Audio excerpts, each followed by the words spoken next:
An active 2024 hurricane season's expected, according to NOAA, in a forecast influenced by La Nina conditions. Our meteorologist David Tillmans is here now with more about it and how it influences the hurricane development. David? Absolutely, Brian. So currently we are actually still looking at El Nino conditions. We've been seeing those El Nino conditions since the last year. This chart behind me is called the Oceanic Nino Index, and you can see from 2023, 2024, those sea surface temperatures, they've been quite a bit warmer than average, but all indications point towards La Nina conditions settling in here soon. Our El Nino is expected to end, and we are going to enter a brief transitionary period before those La Nina conditions are expected to settle in by August to September. Now, what does that mean for us? When La Nina conditions set in, those trade winds near the equator across the Pacific Ocean, they strengthen. That pushes warm weather out closer to the western Pacific. That also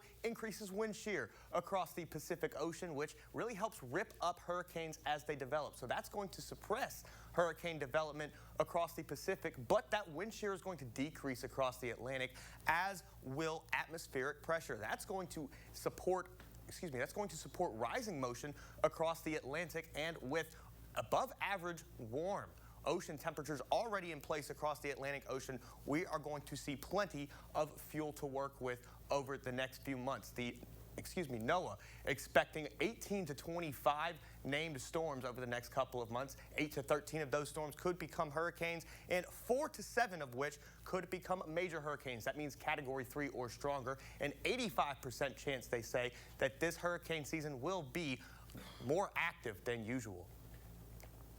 Forecast for named storms, hurricanes, and major hurricanes is the highest NOAA has ever issued for the May outlook. The sea surface temperatures in the main development region right now are 1 to 2 degrees centigrade or 2 to 3.5 degrees Fahrenheit above normal. They are equivalent to what we would normally see during August. Now, once these storms landfall, they can track inwards, and as they do, they can cause problems for some of us well away from the coast, and that includes here in Northeast Indiana and Northwest Ohio. Coming up at 6, I'll give you a closer look as if we've ever had the impacts from a tropical storm here in Fox 55 land. But until then, Brian and Beverly, back to you.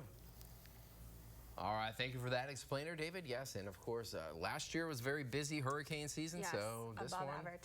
yes, we'll expect it all once again.